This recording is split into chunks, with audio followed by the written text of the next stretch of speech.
Hey Don, what's up?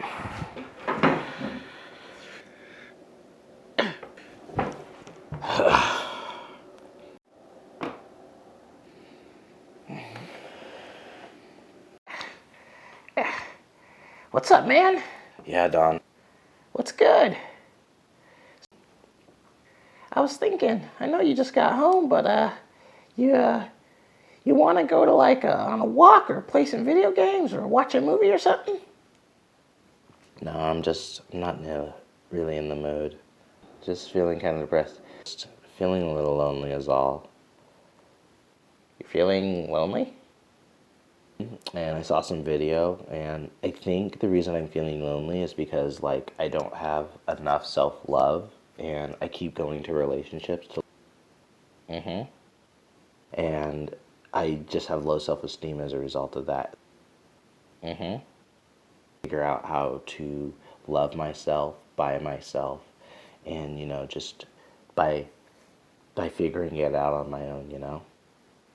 Just feeling kind of depressed. Things haven't been going my way, and I just want to do something fun or something exciting, and I just don't feel very good right now. Just feeling really lonely, like I don't have any friends. So I'm just turtle soup then. I'm your friend.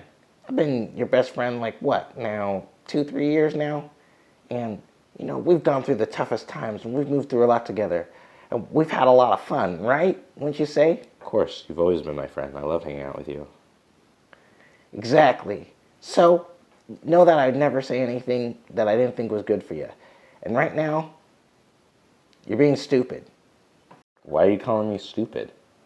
Look, Oni, the reason you feel lonely is because you are lonely. You've been working all day, you've been stuck in front of a computer, you're tired, and you're exhausted.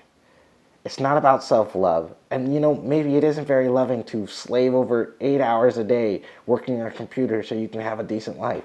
Maybe that isn't self-love.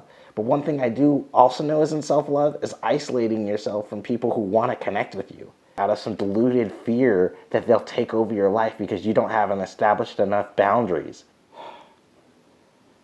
You're right. When we hang out, do you feel lonely? No? Exactly. So what do you think will happen if we hang out? I'll stop feeling lonely. Exactly. So just hang out with me. Let's have some fun and stop worrying about making every little thing out to be some large existential crisis. Maybe you just need to hang out with some people and stop being so full of yourself. Okay, let's go do this. Let's go have some fun then. Now it's time to kick your ass at Halo. Okay, guys. So today I wanted to talk about a really important topic about why you lonely and you have no friends. So, this is a big topic today. A lot of people talk about loneliness and how it affects them, and you hear a lot of different narratives. And there's one narrative that I think is really, really toxic and that I don't like. And I heard it again that I felt compelled to make a video about it. And that is the narrative that the reason we feel lonely is sort of indicative of a weakness of self. Like the reason you feel lonely, the reason you feel depressed, the reason you have negative emotions is either because, you don't love yourself, or because you don't have a strong sense of self-esteem, or, you're somehow weak and you don't like yourself. Like that's something fundamentally wrong with your own self-image. Now, not to say that these things aren't true, and in some cases I absolutely do believe that is the truth, right? And I think that's really indicative of what happens when you are with people, right? So if you're with someone and you're with people, yet you still have that sense of feeling and that disconnection, I think a lot of it, is indicative that you're not connected to the people, and you need to ask yourself, why is that? But that's sort of like a different video. I think what I really want to specifically talk about is just how we interpret negative emotions and sort of choose to deal with it. And so you'll hear this narrative of people have to be like, you have to be okay living alone, because when you're living alone and you like yourself and you're no longer lonely, that's when you know you're healthy and able to be in a relationship. In some ways, that is absolutely true. And I think there's a particular personality type that's really excellent advice for. And I think that's people who are overly accommodating, who have very, very ill-defined boundaries, and their sense of self is very unrefined. I, however, don't think carte blanche, that's a very good piece of advice, right? And recognize There's three things that I want to go over as to why like your loneliness is actually good, right? And I think the first thing I think you need to recognize that feeling lonely and being loneliness is healthy, right? So just like the reason you have a pain response is because it's trying to tell you there's something wrong, so you'll have a correction, right? So like if I fall off a cliff and I break my leg, right? The reason I'm going to feel a bunch of pain is because my body's trying to say, hey, your leg's broken and we can't walk. We need to get help. We need to do something, or this is not going to help us survive, right? And so much of our pain triggers are based upon that survival instinct. And that's something a lot of people don't really seem to understand nowadays, is that your pain is generated from within inside you to compel you to find the solution you need. Right? So pain is not a bad thing. A lot of people spend their whole life running away from pain. So like they'll feel lonely or they'll feel depressed and they'll just take a pill, they'll take alcohol, they'll do drugs. They'll just do things to constantly numb that feeling rather than really go into what is going on. And that habit is what is destroying you and what amplifies the pain, right? Because what happens is you begin to build a tolerance to the numbing agents. And so your body just starts to like flare up and get more and more and more loud because it's trying to tell you, hey, there is something wrong here, but you're not listening. And that is one of the biggest issues I think we suffer with in the modern day. People don't know how to really connect with the pain inside themselves and those darker aspects and really incorporate that and learn from it. Carl Jung, who's a famous psychologist, he talks about the different archetypes we have in life. And one of these archetypes he talks about is the shadow and the integration of it in life. I think this is a big reason a lot of people struggle psychologically nowadays, is because we spend so much time trying to run away from what our modern day society is trying to tell us. The reason so many of us are feeling unhealthy is because we live in an unhealthy society. We have a society where people spend more time looking at screens than looking in the eyes of their loved ones. We spend more time touching hard plastic than we touch human flesh. And our bodies and our science, our physiology knows that that is not the indicators of someone or something that's going to live into the long term. Because, for millennia, thousands and thousands of years, it was the feeling human beings that were getting touched, that were getting looked at, that were sharing their time with other people who were surviving the snowstorms, the floods, the earthquakes, and the crazy animals in the forest. So it is perfectly healthy if you are alone to feel lonely. You are not broken. There is nothing wrong with you. You are healthy. You are fine. It is okay to feel lonely. And I'm really sick and tired of people saying that if you feel lonely or you're depressed or if there's something wrong with you, that there is something wrong with you. There is nothing wrong with you. If you feel pain in your life, that is good. Now that we know that, what do we do with that pain? What is it trying to teach us, right? And I think that's the next step. So the next step is like, okay, what is this pain, this loneliness, this depression? What is it trying to teach me, right? And now, sometimes for some people, if they're really antisocial and really depressed, right? Now, some people, you have to recognize there are some personality types because of your genes where, 50% of that is just hardwired into you. There's some people who have a disposition towards being more friendly, some people towards being more isolated. Me, and just knowing my family, I've seen that I definitely have a disposition to being more, not necessarily aloof, but definitely I enjoy my isolation and being away from people. But I also recognizes it creates a separation from me, and it makes it harder to not only achieve my goals, but generally have a fulfilling life and the things that I want. So there's a pain and a loneliness that happens. What that pain does is it tells me what to do. Just like if you have pain on your arm or you get pricked or something, it's telling you there's a danger here. So you then look at that pain and then you can address the danger. And that's all it is, right? And loneliness, that's what it's trying to teach you. You're lonely. Okay, why? Because if you're lonely, you're probably not going to mate, so you're not going to have kids. And if you don't want kids, okay, well, there's so many other things that you're not going to have. You're not going to have like a lot of the experiences you want to have. You're not going to be able to do all the things you want to do. And also recognize people have different standards and different values for what they want from their lives. But ultimately, there's what you think you value and then what you actually value. When those aren't connected, that's when sickness or mental illness happens, right? So for instance, if you're a bulimic, like no offense, I want to be sensitive to that, but like straight up, it's dangerous because if you don't eat, you're going to be malnourished, you're going to be in dangerous situations, and you're going to die because you won't have the nutrition to back you, right? So things like bulimia and stuff like that, because in some instances there might be a focus or an understanding of just either trying to be thin or like a focus on body shaming, and where basically the value of the body appearance is more than like the survival, right? And that creates a dissonance, that creates a disconnect on what is helpful for survival versus what society is telling you to value. And when those disconnect, it creates a gap is where mental illness and depression and all these things fall in. It's a wound, right? And when you feel pain from this wound, that's your body trying to say, hey, this value over here is not greater than this value over here, and you need to bring these into alignment. The problem is we spend so much time trying to adjust ourselves as individuals to the unhealthy expectations of a society that is based upon consumerism, commodification of every single aspect of human life, and generally trying to make a dollar at the expense of your mental health, your physical health, your family well-being, basically anything that's important to you, and it does not care. And it doesn't have to care, right? In order to get this far, human beings have had to build systems that enable us to grow and become better versions of ourselves. But part of that is taking responsibility, right? So if I recognize a horse has the ability to stomp me and destroy me and run me over, but also can take me far places, I have to have the discipline, the knowledge, and the capacity to ride that horse to where I want to go. Capitalism is like that dangerous bucking bull, right? And it'll rock you and destroy you and crush you if you don't take care of it. But when you learn to ride it, it gets you places farther and better than if you hadn't. And I think that's indicative of what we've seen through human history. Having said that, back to the point, I think it's really important to recognize that no matter what happens, right, the pain that you're feeling in your life is trying to teach you to adjust, right? So if you're lonely, it's because it's trying to tell you that you're not in a position that's good. So if you're lonely, make some friends, connect with your family.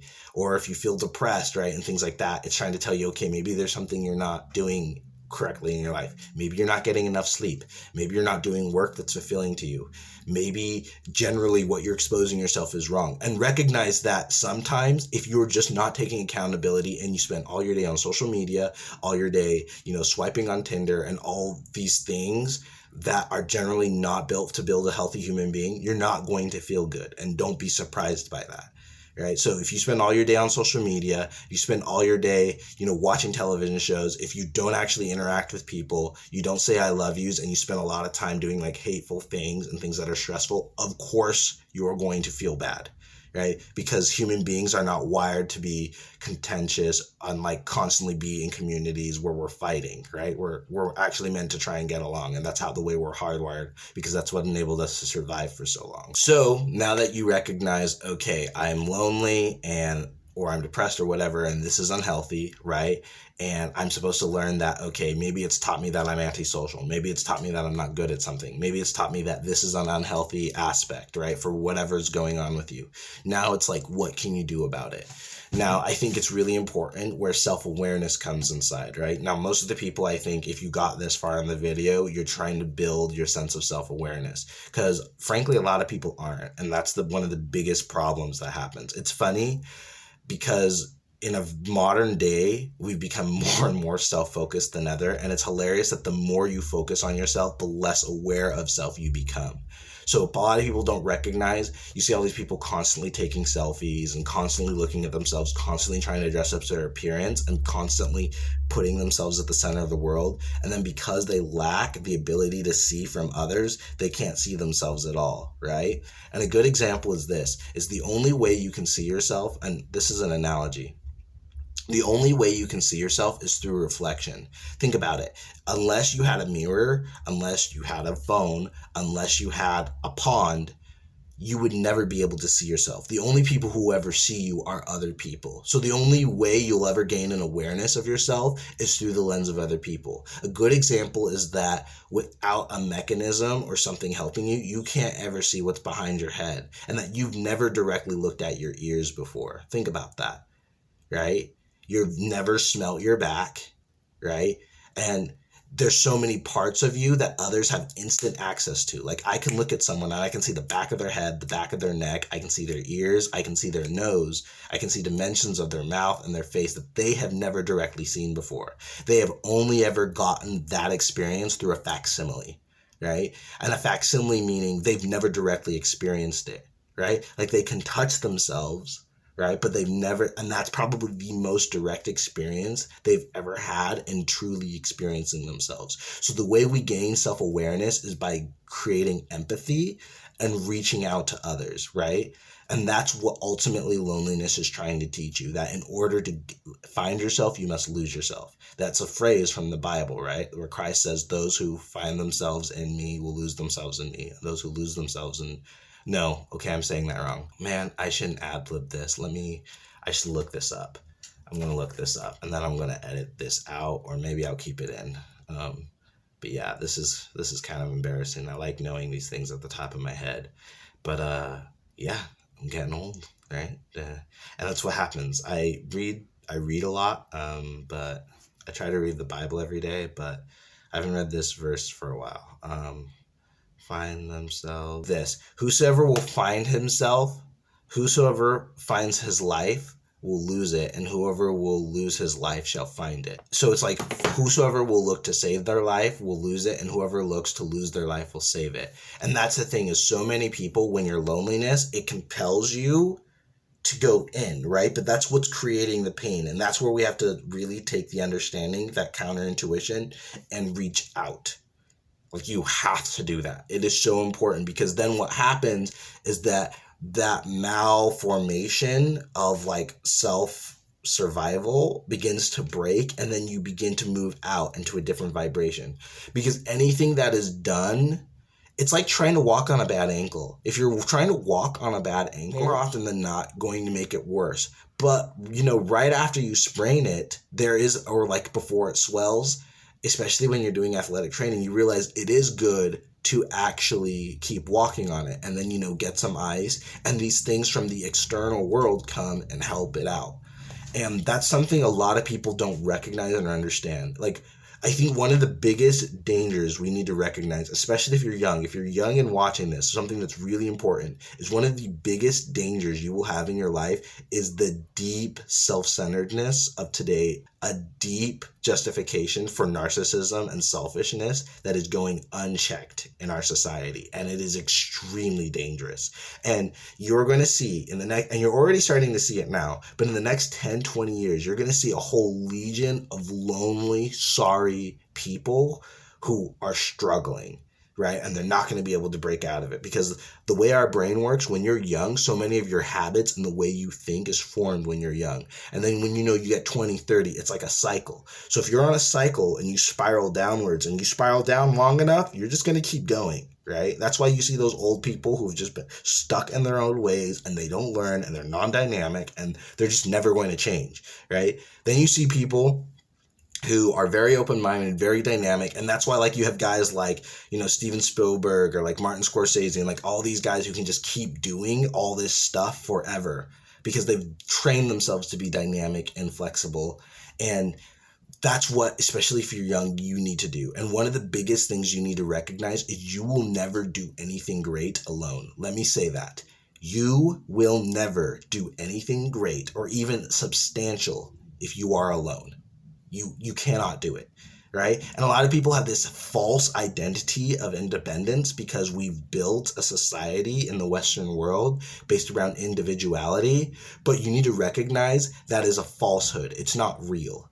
And the reason I say that is, look at it. Let's say you're the most powerful, insane, really, really cool person, right? And you're like, oh yeah, I'm independent. I got my job. I got my place. I got all this stuff. The only reason that's enabled probably is because you have money. right? And the way you're getting money is you're working a job, which is based probably at an organization with thousands of other people, right? If you're doing anything. Or, you're a freelancer, working entrepreneur, who then you've got to build relationships with other people. There is never going to be a time and place in your life you will not have to relate to people if you want to survive. People who try to trick you like that and make you think that are stupid. Honestly, I'm just going to say this. When people say like, oh, like with love or things like I need to learn to be myself and I just want to do all these things and like I'm just going to get a pet and things like that. Honestly, it's like in a lot of ways, they're just scared. There are 3 levels to this thing, right? So you have at the top here, interdependence, then you have independence, and then you have dependence. Now, when you're a child, you go from dependence, right? And hopefully you learn and get enabled by your parents so that you can become independent. But a lot of people think independence is the goal. That is not the goal. What you're trying to do is become more and better than that. And so you need to become interdependent, which is where you're able to take care of yourself so much that you can give to others. A lot of people get it twisted, right? A lot of people talk about like the airplane analogy of like, oh, you got to help yourself before you help the other person, right? But people forget when you help yourself, you need to help the other person. That's the whole point. The whole reason you're putting on the mask is to help the other person. If you're just putting on the mask, well, I'm just taking care of myself, you're just being selfish, right? And if you do that long enough, eventually people are going to isolate you, cut you off, and not want anything to do with you, right? And when that happens, then you're going to go from independent to dependent because you're going to find out real quick that you need other people. So this idea of like having power or being like really capable with themselves has given people in the modern day the illusion that they are far more than they really are. And that you see that in like social media, Instagram posts. So many people want to act like they're these big, powerful people when it's like at the end of the day, even really big, powerful people are constantly needing other people. A good example is like, say, Elon Musk. A lot of people talk about Elon Musk and like Elon, and that's so great. But people forget that there are huge companies. There's SpaceX and Tesla, which is literally thousands of people doing the work. Elon Musk didn't build that rocket by himself. Elon Musk didn't program all those computers. Elon Musk didn't do all that. He is the leader. He is the head. He's the visionary. And obviously that's why he gets the credit. He gets the praise. And leadership is important. But recognizing that being the leader in your own life never comes as the result of doing that alone in isolation. So when people try to have these narratives, especially around romance, built around the idea that, oh, you just need to be able to alone and be like a badass person by yourself, especially when you see that, these people are going to be 40, 50 years old, lonely, no one's going to like them. And because people are living longer than ever, you're going to live out and be lonely and miserable. And that is the truth. And anyone who do anything else is a liar. I hope you found some value in that video. Remember, life is not easy, but it is absolutely worth it. Every success starts with suck, and please like and subscribe if you found some value in the video. I hope you're all doing well. Take care. Stay happy. Peace.